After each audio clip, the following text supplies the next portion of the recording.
വരാനുള്ള മൂഡിലൊന്നും ആയിരുന്നില്ല ഇന്ന്. പിന്നെ കണി കണ്ടത് കാർത്തികേട്ടനെയാണല്ലോ, അപ്പോൾ പിന്നെ ഫുൾ പവർ ആയിക്കോട്ടെ എന്ന് കുറച്ച് ഇഡലി ഒരു മുട്ട പുഴുങ്ങിയതും കഴിച്ച് പിന്നെ വേഗം ഒരു നീല ഉടുപ്പിട്ട് അങ്ങോട്ട് റെഡിയായി. ശബ്ദത്തിനൊക്കെ അത്യാവശ്യം സ്ട്രെയിൻ ആയിട്ടുണ്ടെങ്കിലും തളരരുത് രാമൻകുട്ടി എന്ന് ഞാൻ എന്നോട് തന്നെ പറഞ്ഞ് നമ്മുടെ ഫസ്റ്റ് ഹാഫ് കംപ്ലീറ്റ് ആക്കി സക്സസ്ഫുള്ളി. ആൻഡ് പറയാതിരിക്കാൻ വയ്യ, രണ്ടാമത് ഇട്ട ഈ ഡ്രസ്സ് എന്നെ ഒരു റിയൽ മാലാഖിനെ പോലെ ഫീൽ ചെയ്യിപ്പിച്ചു. എൻ്റെ ഒരു പേഴ്സ്പെക്റ്റീവിൽ ഡ്രസ്സ് നമ്മുടെ കോൺഫിഡൻസിനെ ബൂസ്റ്റ് ചെയ്യുന്ന ഒരു ഇമ്പോർട്ടൻറ്റ് ഫാക്ടറാണ്. അപ്പോൾ ഡ്രസ്സ് നന്നാകുമ്പോൾ തന്നെ നമ്മുടെ പകുതി കാര്യങ്ങൾ റെഡിയായി.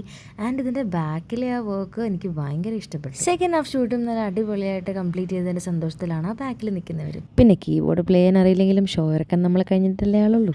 ബാംഗ്ലൂർ പോയി തിരിച്ചെത്തി നമ്മുടെ കണ്ണിഷു എന്നിട്ട് എന്നെ കൂട്ടാൻ വന്നു. And I M so happy because I missed him so much.